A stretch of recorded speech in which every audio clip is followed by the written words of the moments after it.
ಪಹಲ್ಗಾಮ್ ದುರಂತದ ನಂತರ ಭಾರತ ಪ್ರತೀಕಾರವನ್ನು ತೆಗೆದುಕೊಳ್ಳುವಂತಹ ಕೆಲಸ ಮಾಡಿದೆ. ಇದೀಗ ಆ ಮೃತರಾದಂತಹ ಕುಟುಂಬಸ್ಥರಲ್ಲಿ ಒಬ್ಬರಾದಂತಹ ಭರತ್ ಭೂಷಣ್ ಅವರ ತಂದೆ ನಮ್ಮ ಜೊತೆಗೆ ಚನ್ವೀರಪ್ಪ ಭೂಷಣ್ ಅವರಿದ್ದಾರೆ. ನಾನು ಅವ್ರನ್ನೇ ಮಾತನಾಡಿಸ್ತಾ ಹೋಗ್ತೀನಿ. ಸರ್ ನಮಸ್ತೆ. ಈಗ ಭಾರತ ಪ್ರತೀಕಾರವನ್ನು ತೆಗೆದುಕೊಳ್ಳುವಂಥ ಕೆಲಸವನ್ನು ಮಾಡಿದೆ. ಈ ವಿಷಯ ನಿಮಗೆ ಯಾವಾಗ ಗೊತ್ತಾಯಿತು, ಏನು ಹೇಳ್ತೀರಾ?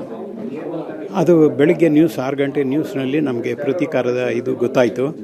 ನಮ್ಮ ವಾಯುಸೇನೆ ಮಿಸೈಲ್ಸ್ನ ಬಿಟ್ಟು ಒಡೆದು ಉರುಳಿಸಿದೆ.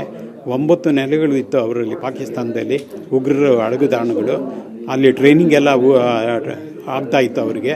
ಸೊ ಅದರಿಂದ ಅವರು ಚೆನ್ನಾಗಿ ಬೆಳೆದು ನಮ್ಮನ್ನು ಅಟ್ಯಾಕ್ ಮಾಡ್ತಾಯಿದ್ರು.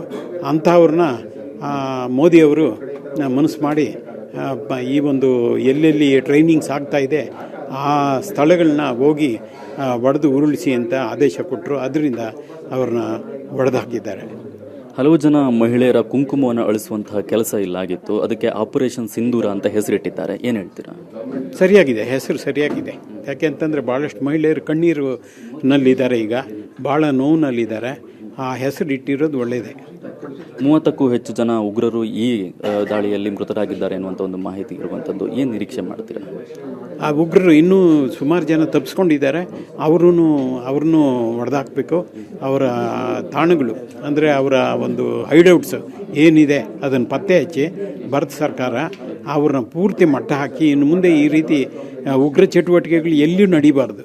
ಯಾರು ಸಾಮಾನ್ಯರಿಗಾಗಲಿ ಅಥವಾ ಅಮಾಯಕರಾಗಲಿ ಯಾರೂ ಸಾವನ್ನು ಅನುಭವಿಸಬಾರ್ದು ಅಂತ ನನ್ನ ಅಭಿಪ್ರಾಯ. ಇದುವರೆಗೆ ಮಗುಗೆ ವಿಷಯ ಗೊತ್ತಿಲ್ಲ ಅನ್ನುವಂಥ ಒಂದು ವಿಚಾರ ಇರುವಂಥದ್ದು. ಮಗು ಆಗಿರ್ಬೋದು ಮತ್ತು ಅವರ ಪತ್ನಿ ಆಗಿರ್ಬೋದು, ಇವಾಗ ಯಾವ ಸ್ಥಿತಿಯಲ್ಲಿದ್ದಾರೆ ಸರ್? ಆ ಮಗು ತುಂಬ